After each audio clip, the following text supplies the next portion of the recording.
एक कथा आती है शिव पुराण में, बड़ा सुंदर चरित्र है। एक पुजारी जी थे, शिव के परम उपासक थे। उनकी 3 लड़कियां थी।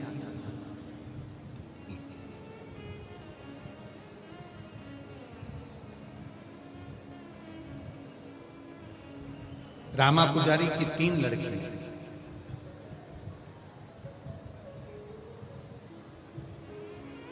पिताजी शिव जी के मंदिर में पूजन करते थे। मां के प्राण छूट चुके थे। 3 बेटियां थी, घर में कोई बेटा नहीं था।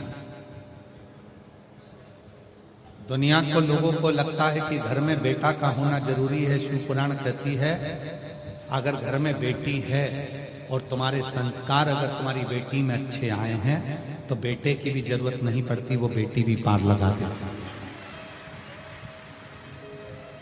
वो बेटी भी पार लगा।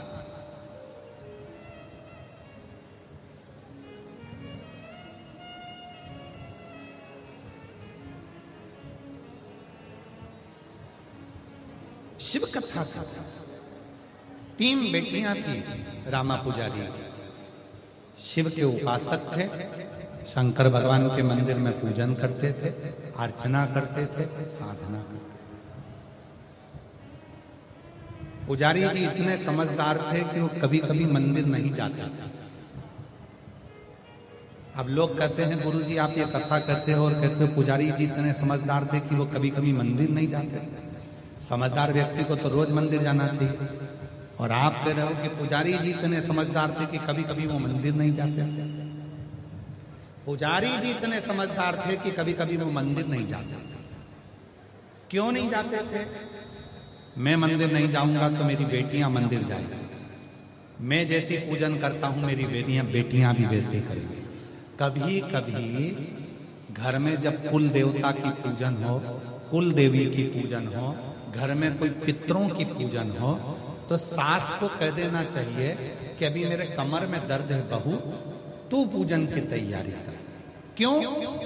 बहू को अपने जीते जी पूजन करने का तरीका और पूजन करना सिखाकर जाओ, जिससे तुम्हारे जाने के बाद तुम्हारी बहू अपनी बहू को वो पूजन का तरीका। और आधे से ज्यादा सास क्या कहती है, तेरे बस का नहीं है, बस यही सीख के आई अपने बाप के घर से, तुझे कुछ नहीं आता, चल मैं सब कर लूंगी, मैं सब कर लूंगी, मैं सब कर लूंगी। तो बहू भी कहती है कर ले, जा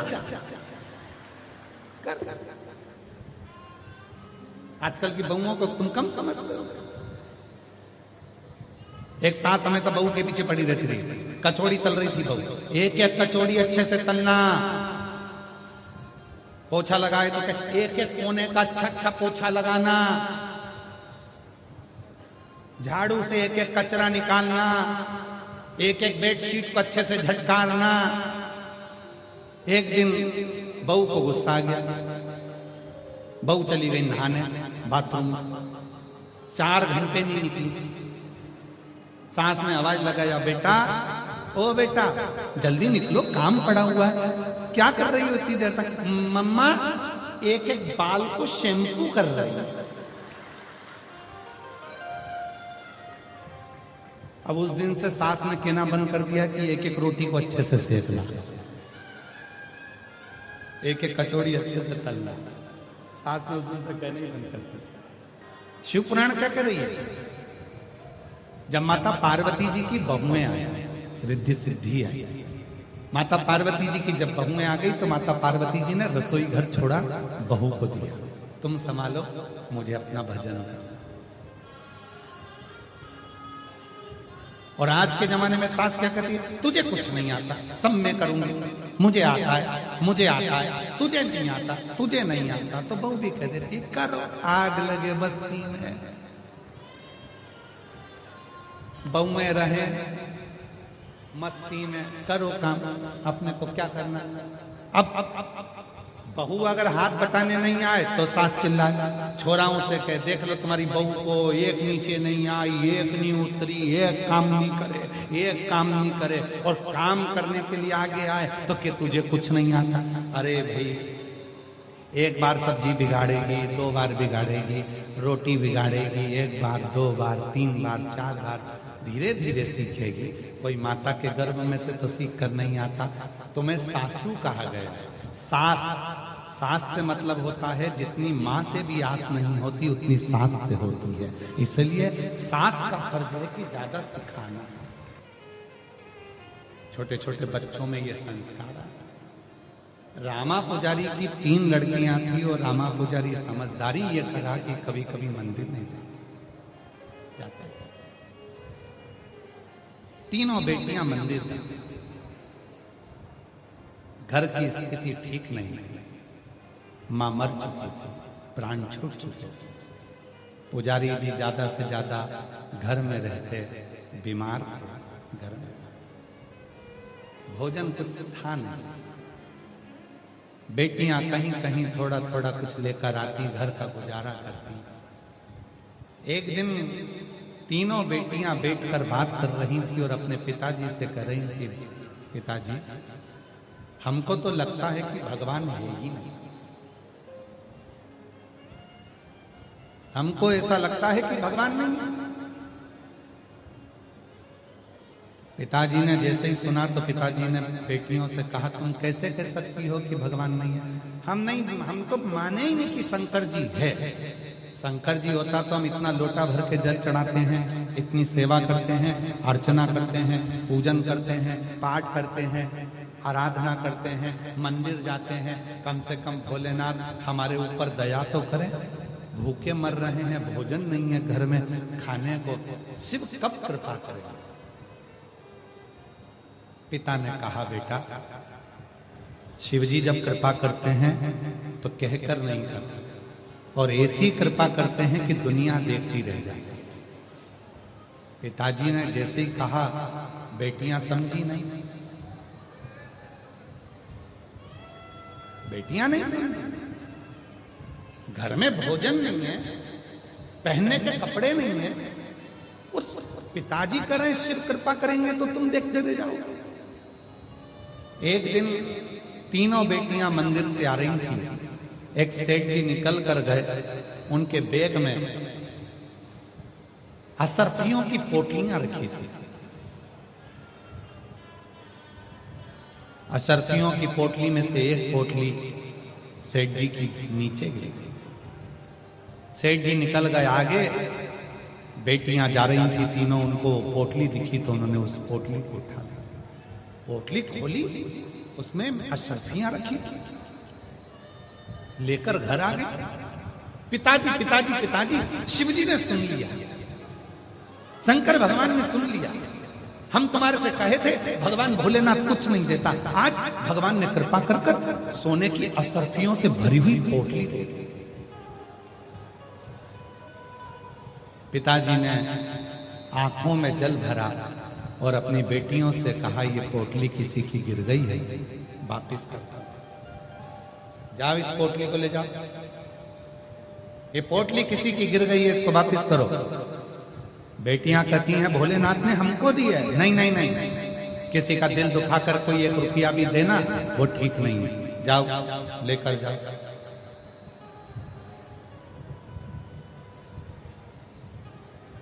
हृदय दुखाकर अगर धन मिला है तो वो ठीक नहीं है। बेटियां पोटली लेकर गईं। सेठ जी पोटली को ढूंढ रहे थे कि मेरी पोटली कहां गई। इतने में लड़की पहुंच गई। बाबा, ओ सेठ जी, ये तुम्हारी पोटली है? सेठ जी कहने लगे, हाँ मैं कब से ढूंढ रहा था इस पोटली को, धन्यवाद तुमने पोटली दे दी। और सेठ जी ने वहीं पर पोटली में से असरफियां निकाली, गिनना चालू करा, और गिनना जो चालू करा तो सेठ जी ने देखा इसमें 40 असरफियां हैं। सेठ जी ने देख लिया मेरी असरफियां पूरी मिल गई, पर सेठ जी के मन में लालच भर गया। सेठ जी को लगा, अगर मैं 10 असरफी और बोल दूं तो इन लड़कियों के बाप को मुझे असरफी देना ही पड़ेगा। सेठ जी के मन में लोभ। सेठ जी को यह नहीं मालूम था कि ये शिव की भक्त हैं, शंकर के साधक हैं, और शिव भक्त के साथ किया गया धोखा तुम्हें तकलीफ दे जाएगा। सेठ जी ने लड़की का हाथ पकड़ा और कहा, तुम तीनों सत्य बताओ, मेरी पोटली में 50 सोने की असरफियां थी, इसमें तो 40 है। बेटियों ने हाथ जोड़कर कहा, सेठ जी, हम हमारे पिता के मस्तक पर हाथ रखकर सौगंध खाकर कहते हैं, जैसे हम पोटली लेकर गए थे उसमें 40 असरफियां थी, वही असरफियां हमने तुमको दे दी। नहीं, उसमें 50 असरफी थी, तुमने 10 असरफी रख ली है, अब भी दो, नहीं तो मैं जाकर राजा के सामने तुम्हें दंड दिलवाऊंगा। बेटियां रोने लगी, पिता को याद करने लगी, पिताजी तुमने ही कहा था कि वापिस करिए, पुण्य करने आए थे, अच्छा काम करने आए थे, उल्टे हम घर आ गए। कहां से हमारा बाप 10 सोने की मोहरे लाकर गए। नैनों से जल आंसू निकल। लड़ाई इतनी बढ़ गई कि सेठ उन लड़कियों को पकड़कर राजा के महल में ले गया।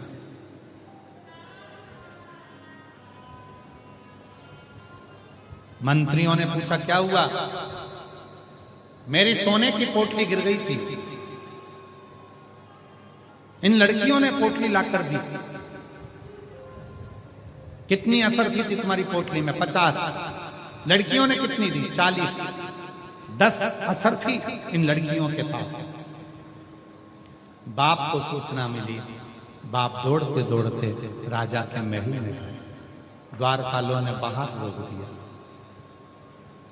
तीनों बेटियों ने शिव को याद करा, बाबा कभी किसी का गलत धन नहीं लिया, कभी किसी का दिल नहीं दुखाया, बाबा केवल तेरी सेवा करिए। भूखे रहे तो भी किसी के आगे नहीं गए, क्योंकि पिताजी ने कहा था कि एक दिन शिव ऐसी करुणा करेगा कि तुमको भी सेठ बना देगा। तुम्हारा चढ़ाया गया एक लोटा जल खाली नहीं जाएगा। पिता कहते, बाबा आज 7 दिन। राजा आए सिंहासन पर, न्याय चालू हुआ। राजा धर्मात्मा था, राजा न्यायपूर्ण था। राजा ने कहा, क्या बात है? मंत्रियों ने कहा, ये बनिया सेठ की सोने की पोटली गिर गई थी, लड़कियों ने इसको पोटली दी। सेठ जी का कहना है कि मेरी 50 असरफी थी, लड़कियां कहती हैं इसमें 40 असरफी थी। राजा ने सेठ जी को बुलाया पास में, बोलो क्या बात है? मेरी पोटली गिर गई थी, मैं ढूंढ रहा था, लड़कियां आई, उन्होंने मुझे पोटली लाकर दी। अच्छा, कितनी असरफी थी तुम्हारी पोटली में? 50। इस पोटली में कितनी है? 40। जाओ, लड़कियों को बुलाया, बेटा तुमको पोटली मिली थी? हाँ। यही पोटली है? हाँ। कितनी असरफी थी इसमें? 40।